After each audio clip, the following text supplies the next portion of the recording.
ഈ വാർത്ത നിങ്ങൾക്കായി അവതരിപ്പിക്കുന്നത് എലഗൻസ് വിത്ത് പെർഫെക്ഷൻ, ആഭരണങ്ങളുടെയും കോസ്മെറ്റിക്സിന്റെയും വലിയ കളക്ഷൻ. ഗ്രാൻഡ് ലേഡീസ് ഹബ്, 3 പീടിക. കയ്പമംഗലം ബോർഡ് സെന്ററിൽ കപ്പേള കുത്തിത്തുറന്ന നിലയിൽ. ദേശീയപാതയോരത്ത് പെട്രോൾ പമ്പിനടുത്തുള്ള വേളാങ്കണ്ണി മാതാ കപ്പേളയാണ് കുത്തിത്തുറന്നിട്ടുള്ളത്. കയ്പമംഗലം സെന്റ് ജോസഫ് പള്ളിയുടെ കീഴിലുള്ളതാണ് കപ്പേള. മുൻഭാഗത്തെ ഗ്ലാസ് ഡോറിന്റെ ലോക്ക് തകർത്താണ് ഉള്ളിൽ കയറിയിട്ടുള്ളത്. ഗ്ലാസ് ജനലും തുറന്ന നിലയിലായിരുന്നു. ഇന്ന് രാവിലെ സ്ഥലത്തെത്തിയ പരിസരവാസിയാണ് കപ്പേള കുത്തിത്തുറന്ന നിലയിൽ കണ്ടെത്തിയത്. കയ്പമംഗലം പോലീസ് അന്വേഷണം ആരംഭിച്ചു.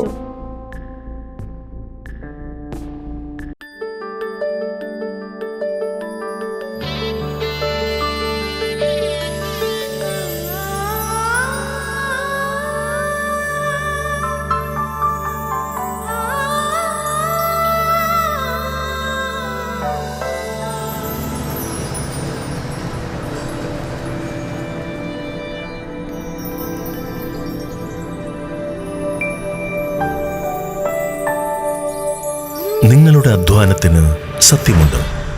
ഞങ്ങളുടെ സ്വർണത്തിനും. Ishara gold and diamonds, Triprayar and Kodakara. സ്വർണത്തിന്റെ സത്യം.